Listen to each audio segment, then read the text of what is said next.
Penang முன்னாள் துணை முதலமைச்சர் பி ராமசாமிக்கு இன்று அதிகாலை பினாங்கு சர்வதேச விமான நிலையத்தில் குடிநுழைவு துறை அதிகாரிகள் நாட்டை விட்டு வெளியேறுவதற்கு தடை விதித்தனர். உரிமை கட்சியின் தலைவரான அவர் இந்தோனேசியாவின் பண்டா ஆட்சியவிற்கு ஒரு நிகழ்விற்காக செல்லவிருந்தார். ஆனால் மலேசிய லஞ்ச ஊழல் தடுப்பு ஆணையமான MACCயின் உத்தரவு காரணமாக அவர் தடுப்பு பட்டியலில் சேர்க்கப்பட்டதாக அதிகாரிகளால் தெரிவிக்கப்பட்டது.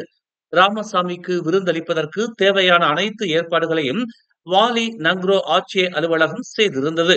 இந்த கடைசி நிமிட தடை நம் நாட்டில் அதிகரித்து வரும் சர்வாதிகார அரசியல் சூழலை மோசமாக பிரதிபலிக்கிறது என்று அக்கட்சியின் செயலாளர் சதீஷ் முனியாண்டி தெரிவித்துள்ளார்.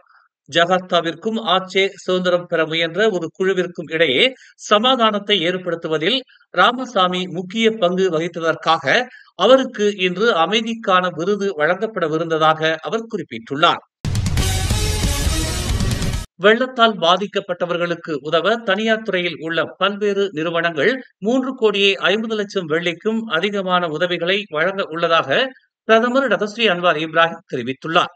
பெர்மோடாலான் நேஷனல் பெர்ஹாட், பெட்ரோனாஸ் மற்றும் ஃபார்மா நியாகா பெர்ஹாட் போன்ற அரசாங்கத்துடன் இணைக்கப்பட்ட நிறுவனங்கள் ஏற்கனவே 1 கோடி வெள்ளிக்கான உதவிகளை வழங்கி உள்ளதாக அன்வார் கூறினார்.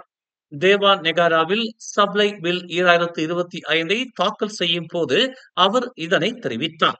கடந்த திங்கட்கிழமை தனியார் நிறுவனங்களை நிதி உதவி மற்றும் தன்னார்வ ஆதரவின் மூலம் நாடு முழுவதும் வெள்ளத்தால் பாதிக்கப்பட்டவர்களுக்கு உதவுவதற்கான முயற்சிகளில் சேருமாறு அன்வார் வலியுறுத்தினார் என்பது குறிப்பிடத்தக்கது. பெசூட் தாராவில் உள்ள கம்போங் அவேக்கில் வெள்ளத்தால் பாதிக்கப்பட்டவரின் வீட்டை சுத்தம் செய்யும் பணியில் ஈடுபட்டிருந்த போது அரிசி சேமிப்பு கொள்கலனில் இருந்து மேசைக்கு அடியில் நாகப்பாம்பு நெளிந்ததில் அங்கிருந்தவர்கள் அதிர்ச்சியில் உறைந்தனர். வீட்டின் சமையலறையை சுத்தம் செய்யும் பணியில் ஈடுபட்டிருந்த போது காலை 11 மணி அளவில் இச்சம்பவம் நிகழ்ந்ததாக தெரிவிக்கப்பட்டுள்ளது. தன்னார்வலர்களில் ஒருவர் சேற்றை அகற்ற நீர் ஜெட்டை பயன்படுத்திய போது பாம்பு திடீரென்று தரையில் விழுந்ததாக தன்னார்வலர் தெரிவித்தார்.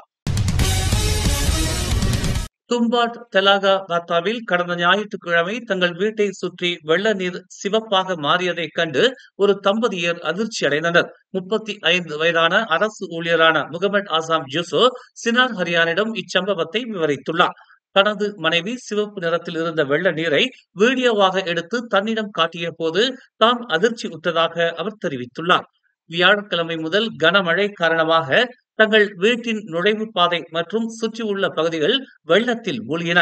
ஆனால் கோலோக் ஆற்றிலிருந்து தண்ணீர் தெளிவாக இருந்தது. அது திடீரென்று சிவப்பு நிறமாக மாறியது என்று அவர் கூறினார். முதலில் சிவப்பு நிறம் எங்கிருந்து வந்தது என்று தெரியாமல் அதிர்ச்சி அடைந்ததாகவும் பின்னர் தான் தங்கள் வீட்டிலிருந்து 300 மீட்டர் தொலைவில் அமைந்துள்ள ஒரு மிளகாய் சாஸ் தொழிற்சாலையில் இருந்து வெளியான சாயம் அது என்று தாங்கள் உணர்ந்ததாகவும் அவர் கூறினார். கம்போங் பாயா லாத்தே ஆற்றில் மீன் பிடித்துக் கொண்டிருக்கும் போது தவறி விழுந்த ஆடவர் 36 மணி நேர தேடுதலுக்கு பிறகு சடலமாக மீட்கப்பட்டார். இஸ்மாயில் ஹசி எனும் 49 வயது ஆடவர் பாலத்திலிருந்து மீன்பிடித்துக் கொண்டிருக்கும் போது தவறி ஆற்றில் விழுந்ததாக நம்பப்படுகிறது. சுமார் 36 மணி நேர தேடுதலுக்கு பிறகு இன்று காலை 7:50 மணி அளவில் மரக்கிளைகளுக்கு இடையில் சிக்கியிருந்த அவரின் உடல் சுமார் 1.56 கிலோமீட்டர் தூரத்தில் கண்டெடுக்கப்பட்டதாக ஜித்ரா மாவட்ட மீட்புத்துறை இயக்குனர் குஸ்தான் கருடின் தெரிவித்துள்ளார். நண்பர்களுடன் ஆற்றில் குளித்துக் கொண்டிருந்த 16 வயது ஃபெல்டா நீராம் இடைநிலைப்பள்ளி மாணவரான யூசுப் அட்னான் என்பவர் திடீரென ஏற்பட்ட வெள்ளத்தில் மூழ்கியதாக நம்பப்படுகிறது.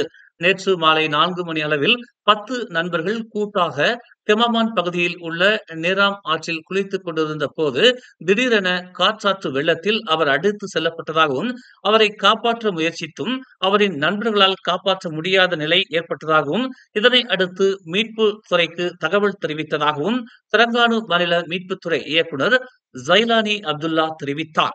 அவரை தேடும் பணி துரிதப்படுத்தப்பட்டுள்ளதாகவும் பொதுமக்களுடன் மீட்பு அதிகாரிகளும் மீட்பு பணியில் ஈடுபட்டுள்ளதாகவும் அவர் கூறினார்.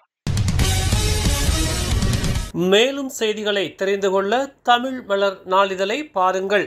எங்களோடு இணைந்திருக்க மலர் டிவியை பதிவு செய்து கொள்ளுங்கள். உறவுகள் மகிழ்ந்திட விருப்பம் மற்றும் பகிர்வு சேவையை சொடுக்கிடுங்கள்.